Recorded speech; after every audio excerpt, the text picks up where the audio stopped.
Hai people, welcome to Pocil, podcast sambil ngecil bareng gue Elsa Paradila. And people udah pada tahu belum kalau misalnya nih kita bisa mengetahui potensi diri dan juga karakter ya itu dari sidik jari atau fingerprint. Nah jujur ini ternyata udah ada lama tapi aku tuh baru tahu ada teknologi kayak gini dan ini menurut aku keren banget. Langsung aja tanpa berlama-lama kita langsung sambut founder dari Talent Spectrum, Pak Ben Adrian. Halo Pak. Halo Kak Elsa. Apa kabar Pak? Baik. Baik Pak, Ya. Alhamdulillah. Pak, Alhamdulillah. ini mungkin kalau misalnya ada yang belum tahu nih Pak, boleh dong Pak tolong jelasin dulu kayak apa sih sebenarnya tuh Talent Spectrum? Oke, jadi kalau bicara tentang Talent Spectrum, kami itu sebetulnya perusahaan pengembang teknologi biometrik fingerprint. Oke. Jadi kita udah jalan sekitar 16 tahun. Jadi fokus kita itu ngembangin sebuah teknologi, terutama teknologi biometrik fingerprint ya. Jadi mungkin Mbak Elsa tadi ada yang bilang ada yang belum pernah kenal tentang namanya metode fingerprint analysis. Oke.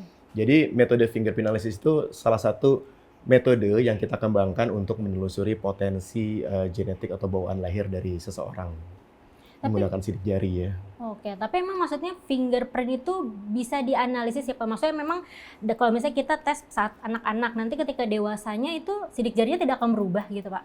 Nah itu menariknya, sidik jari itu, jadi ada 3 kelebihan nih Mbak Elsa. Yang pertama, tidak ada yang sama sidik jari di muka bumi ini, bener nggak? Iya benar. Kemungkinan sama tuh di dunia ini 1/64 miliar. Even anak kembar Pak? Anak kembar sekalipun Oke. itu pasti ada perbedaannya. Jadi sidik jari itu memang unik seunik setiap orang di dunia ini ya. Yang kedua, sidik jari itu nggak akan pernah berubah loh. Jadi ketika kita dilahirkan sampai kita nanti udah tua sampai meninggal, sidik jarinya tetap sama.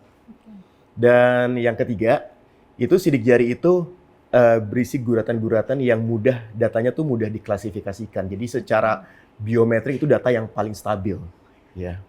Nah dari situ sebenarnya orang mungkin masih bingung ya. Kok dari sidik jari ini, kan orang ingetnya biasanya kenalnya sidik jari buat bikin paspor, Iya. ya, buat bikin absensi. Ternyata nggak gitu doang. Sidik jari itu bisa juga, karena tadi ya sidik jari itu unik, jadi bisa juga melihat keunikan seseorang, terutama dari aspek hal lain ya, kayak misalkan kepribadiannya, bakatnya, dan segala macam. Oke, berarti kan dari fingerprint. Karena kan kalau misalnya zaman dulu ya Pak, waktu aku kecil tuh, Ya. kalau kita mau tahu potensi kita ya kita tes psikotes gitu kan Pak. Itu jadi menurut aku kayak lebih make sense karena kita menggunakan kemampuan otak gitu ya. Nah, ini makanya sidik jari ini menarik banget menurut aku. Tapi awal mulanya sih teknologi ini tuh dari mana sih Pak? Oke, jadi teknologi kan namanya teknologi juga hadir sebagai untuk ngebantu sesuatu menjadi lebih mudah ya. Kita biasanya kenal metode untuk mengenali potensi seperti bakat karakter itu kalau yang metode konvensional kita biasanya pakai metode yang namanya psikometrik. Psikometrik itu biasanya kita dikasih kayak kuesioner ya Mbak ya, ingat nggak? Jadi kita Iya. ngejawab soal. Nah, ketika kita menjawab pertanyaan tersebut, sebenarnya yang dijawab apa sih? Kondisi kita saat itu kan? Iya, benar. Ya kan? Jadi kita menjawab berdasarkan interpretasi kita dari pertanyaan-pertanyaan dan kita menjawabnya saat itu. Mungkin sekarang Mbak Elsa lagi banyak temen nih, lagi bergaul, lagi happy. Kejawabnya mungkin lagi ekstrovert sekarang. Tapi suatu waktu ketika lagi agak Galau. depresi, lagi galau, tiba-tiba jadi introvert, bisa nggak? Nah Bisa. itu kalau kita ngelihatnya dari luar, dari performa, dari behavior yang muncul. Berarti subjektif ya Pak ya? Bisa jadi. Tapi kalau ini pendekatannya adalah kita ngelihatnya dari insight-nya, dari dalamnya. Kita pengen lihat kepribadian, terutama dari genetiknya bawaan lahir, aslinya seseorang. Nah, yang mana yang nggak ke-capture dari luar tadi kan. Jadi manusia itu kan banyak banget topengnya kan ya. Iya. Jadi kita pengen tahu nih yang aslinya Mbak Elsa ini sebenarnya kayak gimana sih gitu kan. Aduh, seru Nah, ini banget. lebih menarik gitu ya. Tapi sebenarnya ini tidak bisa menggantikan psikometrik tadi sih. Dan kita hadir bukan buat menggantikan, udah nih nggak usah psikotes. Tetap psikotes itu perlu karena kita psikotes itu untuk mengukur yang sekarang, perkembangan sekarang, kecerdasan yang sekarang. Nah, fingerprint ini nggak bisa ngukur kecerdasan, nggak bisa. Jadi nggak bisa dilihat IQ-nya berapa, nggak bisa. Oh, Gitu. oke. Kebayang ya? Iya, kebayang. Itu lebih mudah dipahami. Mm-mm. Oke, kalau Pak Ben sendiri belajar tentang ini dari mana tuh Pak? Sebenarnya saya belajar ini baru 16 tahun yang lalu sih. Jadi latar belakangnya saya pun salah jurusan, Mbak. Saya korban salah jurusan gitu. Oh iya, jurusan apa tuh Pak? Dulu saya ngambil jurusan Fakultas Hukum di UI. Iya. Cuman ya bukan passionnya segala macam gitu. Nah, waktu itu saya belajar ini dari Singapura, ada satu perusahaan, kita di training, tapi waktu itu mereka tuh nggak mau alih teknologi, mereka nggak mau ceritain ini kenapa, gimana gitu. Akhirnya saya bersama teman-teman di Bandung dan beberapa dokter, psikolog, orang IT, yuk kita riset ulang, kita bikin ulang dan ya alhamdulillah kita bisa bikin ini dan saat ini kita udah 500.000 klien kita olah. Oh, berarti ini better tuh tes ini tuh dilakuin untuk usia berapa? Ini better dilakukan usia kapanpun, yang penting sekali seumur hidup. Oh, nggak boleh berulang? Boleh aja, cuma kayak ngapain nanti bayar-bayar lagi. Karena sidik jari kan nggak akan pernah berubah, Mbak. Iya sih. Iya, tapi kalau misalnya mau diulang ya kita senang-senang aja sih. Iya dong. Ya ini cukup sekali seumur hidup. Kalau ditanya better kapan, ya sedini mungkin ya. Dari bayi aja kan sidik jari udah muncul dan nggak akan pernah berubah. Sampai kita pernah ada klien umur 80-an gitu kan. Dia pengen tahu Mencari jati diri. jati dirinya itu kan.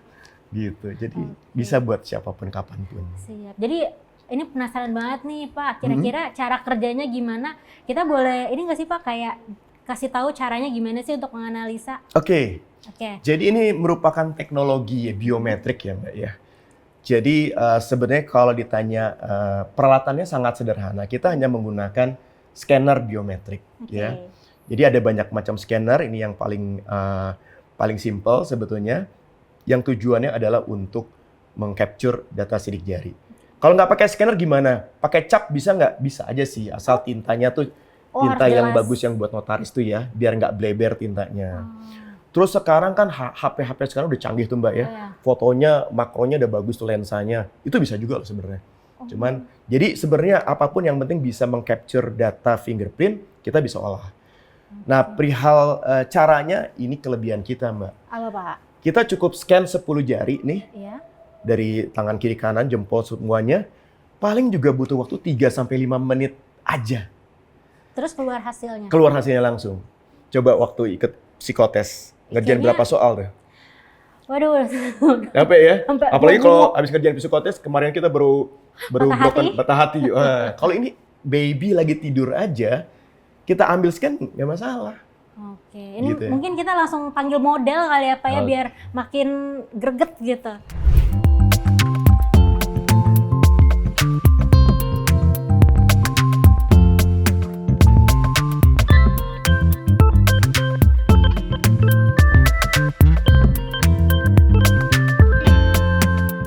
Oke Pak, tadi kan kita udah melakukan tes ya Pak ya? Iya, udah di-scan ya? Iya, udah di-scan. Nah, tadi tuh ada pertanyaan yang menarik nih dari salah satu kru kami nih Pak. Berarti ini sama kayak meramal nggak sih Pak? Ya kalau ngomongin meramal, tergantung ramalannya nih. Kalau ngeramal cuaca, saintifik nggak? Iya dong. Nah, jadi kita tuh sebenarnya nggak ada yang bisa tahu masa depan sih sebenarnya. Kita hanya bisa memprediksi, memforecast. Kalau mendung, kemungkinan hujan. Kita di sini kalau bicara meramal, kita nggak ngomongin ke depan sih, justru kita lihat di sini malah ke belakang. Ketika seseorang itu dilahirkan, dia bawanya gift-nya itu apa potensinya. Tapi ini bisa kita prediksikan ke depan misalkan nih, kalau misalkan ada kan anak yang nggak suka matematika gitu ya, angka-angka. Kalau misalkan ke depannya dia ikut kuliah akuntansi, kira-kira happy nggak? Ya enggak dong. Nah, kemungkinan nggak happy. Itu by data kan gitu. Kita bisa validasi dia benar-benar suka nggak matematika, hitung-hitungan kayak gitu loh. Oke, nah jadi ini flow-nya tuh gimana sih Pak? Kalau dari tadi kita dites, dianalisis gitu, di-scan, terus sampai keluar report itu flow-nya gimana? Ya, tadi kita udah scan-nya kan tadi lihat ya, cepat banget dan gampang banget ya, asal anaknya mau di-scan paling 3 menit doang ya. Nah, setelah kita ambil, lalu data ini kita kirim ke server kita. Tapi jangan khawatir nih, datanya itu aman. Ya, karena nggak simpen di database di server. Datanya habis ini langsung kita hapus nih. Kita juga ngeri ya kalau misalkan data ini dihack atau gimana. Ya, fingerprint itu memang data private ya. Jadi setelah dikirim ke server, nanti di server akan diproses, dihitung, dan kemudian kita bisa download hasilnya. Ini udah ya Pak ya? Nah ini udah nih. Iya. Oke. Jadi ini sebetulnya diproses tadi, reportnya udah kita bisa download. Cepat banget, Pak. Ya, memang. Jadi memang ini computerized ya. Ini namanya juga teknologi. Nah, ini reportnya udah jadi. Ada sekitar 19 halaman report. Oke. Ya. Conclusion-nya aja, Pak, maksudnya. Ya, jadi kalau bicarain isi report ini, kita kan bayangin tadi scan-nya dari 10 jari dong. Iya. Kita bahas per jarinya, kita bahas pola-polanya, guratannya. Ini ada banyak banget informasi tentang potensi bawaan tadi. Jadi intinya report ini menceritakan tentang informasi kerja otaknya siapa? Kinan. Iya. Jadi pengen tahu dong gitu, sebetulnya aslinya Kinan ini kecenderungan kerja otaknya itu seperti apa. Nah, jadi kita di sini 19 halaman itu akan menceritakan semua tuh. Di sini ada mulai kita bahas tentang seberapa unik si Kinan, gitu kan. Ini penting karena kalau ketika anaknya tipe generalis tadi, treatmentnya juga kita mungkin, oh dia boleh deh ganti-ganti, dia hobinya ganti, profesi sekolahnya di mana. Tapi kalau anaknya tipe spesialis, itu harus lebih pas kita. Karena dia kalau beda dengan bakat dia, mungkin cenderungnya lebih mudah stres, lebih mudah ada gangguan belajar. Nah, kita akan melihat keunikannya. Gitu. Kemudian kita akan melihat kecepatan sensori motoriknya, respon kerja otaknya. Jadi nggak semua anak itu dia otaknya merespon, itu tergantung dengan kompleksitas saraf-sarafnya. Mungkin Mbak Elsa pernah dengar ada orang yang impulsif. Iya. Nah, impulsif dari mana? Itu dari kompleksitas kerja otaknya, gitu ya. Jadi kalau misalnya kita ketemu ada orang yang senggol bacok gitu, jangan salahkan dia, salahin otaknya. Emang dia otaknya tuh udah impulsif gitu loh. Emang kelihatan dari sini. Atau ada yang suka gue overthinking gitu ya. Itu otaknya memang ribet, emang saraf-sarafnya ribet, sidik jarinya juga ribet gitu. Jadi memang kita bisa ngelihat tipenya tipe apa. Jadi kalau di sini sebenarnya nggak semua orang tuh harus kuliahnya akademis sampai S3 gitu. Ada anak-anak praktikal yang dia simple, yang dia belajarnya itu dia dengan belajar praktis ya, dengan simple gitu. Jadi ini kita bisa melihat kategorinya apa. Ya, terus Pak, apalagi hasilnya nanti? Kita akan lihat juga tentang, nah ini penting banget, yang namanya drive motivation ya. Jadi ternyata tidak semua orang, tidak semua anak itu punya gaya motivasi yang sama. Motivasi belajar misalkan. Ada anak yang motivasinya dia high kompetitif ya. Ada anak yang motivasinya emosi, feeling. Anak moody, baperan gitu ya. Ada anak yang motivasinya dia belief systemnya dia. Kita akan kelihatan di situ. Dari triune brain ya, ada brainstem, limbic dan neocortex. Ada anak insting, ada anak feeling, ada anak thinking. Oh, kenapa nih ada anak yang ego banget dia ya, mau menang sendiri. Itu kelihatan nih. Jadi di situ kita pernah melakukan riset juga tuh. Rata-rata di sekolah misalkan yang anak yang troublemaker, itu anak tipe yang sidik jari kayak gini. Beneran gitu kan. Ada anak yang diam baik gitu kan, yang ternyata anak itu sebenarnya orang feeling dia sebenarnya. Jadi ini juga ngebantuin para guru sih untuk pendekatan di sekolah. Gimana sih cara memotivasi belajarnya ini, motivasi belajar gaya seperti apa gitu. Oke. Terus ada apa lagi nih Pak? Kita ada yang namanya gaya belajar. Gaya belajar. Modalitas gaya belajar. Jadi modalitas gaya belajar ini adalah suatu kepekaan di otaknya. Cenderungnya dia lebih suka belajar dengan media apa? Ada media visual, ada media auditory, dan ada media sentuhan dan gerakan. Atau kita sebut gaya belajar visual, auditory, dan kinestetik. Ini penting banget ya, karena ini untuk men-trigger atau ngajakin anak untuk belajar. Misalkan nanti Kinan ini belajarnya ternyata dia tipe auditory loh gitu. Orang tua lebih bisa mulai duluan, yuk dengan bercerita dulu nih. Jadi si anak akan lebih tertarik untuk belajarnya. Ada anak yang misalkan gaya belajarnya visual. Kita bikin gambar nih. Jadi misalkan kayak mau ngajarin agama gitu ya, Quran gitu. Nanti Mbak Kinan mesti gambar tuh gitu kan, gini segala macam. Jadi akan lebih gampang gitu ngajarinnya. Ada juga anak yang nggak bisa diem. Karena dia belajar harus dengan pegang, gerakan, lari sana, lari sini. Zaman dulu kan anak itu disebutnya anak bandel ya. Zaman sekarang enggak, itu anak kinestetik. Memang dia perlu belajar bergerak dan menyentuh. siap. Ada lagi, Pak? Terus kita bisa ngelihat karakter, kepribadian kita ada kaitan dengan isu mental health ya. Di sini bisa ngelihat punya potensi anaknya cenderung steadiness ya, cenderung kan ada anak yang kelihatannya kayak dia tuh malas, anak mageran, kaum rebahan ya, pokoknya nyantai gitu kan, males gitu. Itu anak steadiness, di sini kita kelihatan. Dia sebenarnya ciri-cirinya dia kreatif gitu.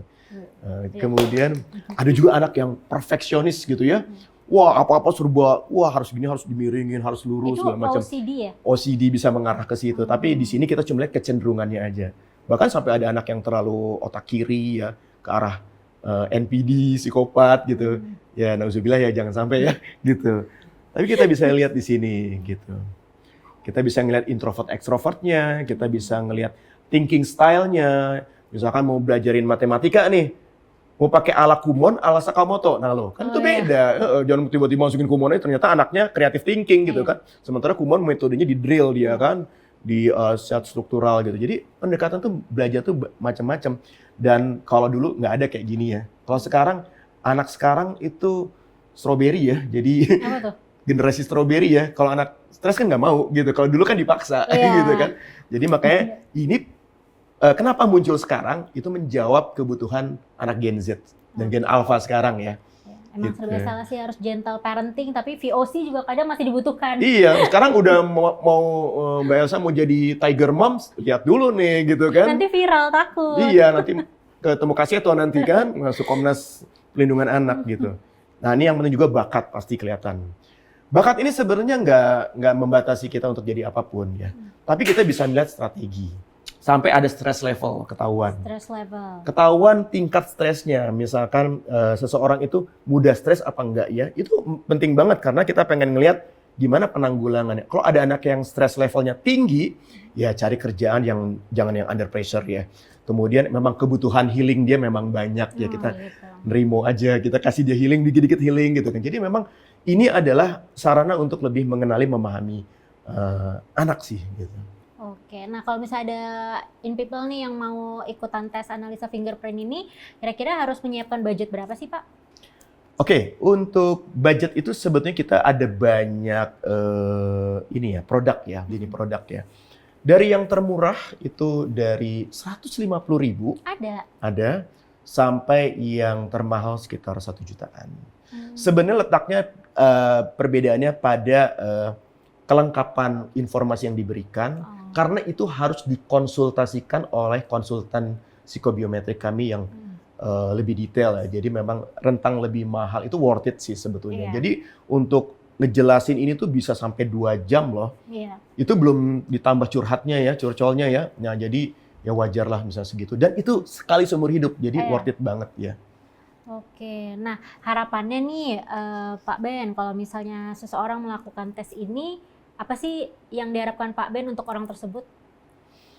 Oke, kita ini ngebangun talent spektrum itu sebenarnya pengen semua orang tuh kembali ke fitrahnya. Iya, mengenal dirinya gitu ya. Karena dengan mengenal dirinya, dia akan mengenal Tuhannya, gitu kan. Kalau anak sekarang kan pakai ChatGPT ya, pakai AI, itu by data masa lalu. Tapi nggak bisa dia melihat yang sifatnya intuitif gitu kan. Nah dengan ini, orang tuh cukup mengenal diri, be yourself, life purpose-nya dia dapat, dan kemudian dapat insight-nya dia dapat gitu. Jadi sebenarnya saya sih punya keyakinan begini, seandainya semua orang sedunia, bahkan Indonesia deh, ini kembali ke fitrahnya, sesuai sidik jarinya atau sesuai data apapun, kayaknya kita akan makin cepat deh majunya. Iya sih. Nggak akan ada yang salah posisi, ya salah jabatan, ini semua orang udah pada di bakatnya masing-masing deh gitu. Jadi misi kita di situ, kita pengen ngenalin ini sebanyak-banyaknya. Makanya kita edukasi ini penting banget sih, karena memang ini kontroversial banget sih Mbak. Jadi kebanyakan nyamain ini dengan psikotes, kita beda banget. Dan ini nggak bisa menggantikan psikotes. Dan kemudian juga kayak, oh ini ramalan ya, oke. Zaman dulu ini mungkin dianggap ramalan. Tapi sekarang kita udah berhasil mengenkripsi kode genetik ini, sidik jari ini. Jadi ini bukan kayak cek kodam tadi ya, yang tidak bisa divalidasi. Ini benar, ini gambarnya kayak gini, jumlah guratan sidik jari seperti ini transparan metodenya. Oke, berarti sih harusnya ini diwajibin buat seluruh warga negara ya, apalagi khususnya yang di pemerintahan biar nggak salah posisi ada titip-titip. Ops. Iya, benar. Iya. Terakhir nih Pak Ben, kira-kira inovasi apa lagi sih nih yang akan mau dikembangkan oleh Talent Spectrum selain si fingerprint ini ke depannya? Ya, sebagai teknologi yang kita fokusnya di apa eksplorasi jati diri. Ya kita sebenarnya lagi ngembangin, bukan lagi, kita udah ngembangin teknologi untuk handwriting analysis. Analisis tulisan tangan dan tanda tangan atau gambar anak gitu. Jadi kenapa? Jadi setelah genetiknya kita profiling, kita capture, kita perlu melihat juga kecenderungan kerja otak dari aspek habitnya yang terbentuk. Nah, itu terekam di cara dia nulis dan tanda tangan. Oh, dari tulisan aja kita bisa lihat mendeteksi orang itu. Mendeteksi orang. Kemudian kita juga lagi ngembangin face analysis tadi. Cuma ya disclaimer-nya masih original ya gitu kan. Gitu. Kita juga ngembangin untuk tools untuk bagaimana pengembangan dirinya itu tadi. Oke, siap. Terima kasih banyak Pak Ben Sama-sama, atas Mbak Elsa. waktunya. Yang pun ini benar-benar menurut aku kayak informasi yang amat sangat menarik dan edukatif banget Pak. Ini pokoknya semoga makin sukses nih Talent Spectrum. Terima kasih. Oke, in people, gue Elsa Faradila. Jangan lupa saksikan terus Pocil di In Today Media. In Today, in People's Way. Bye!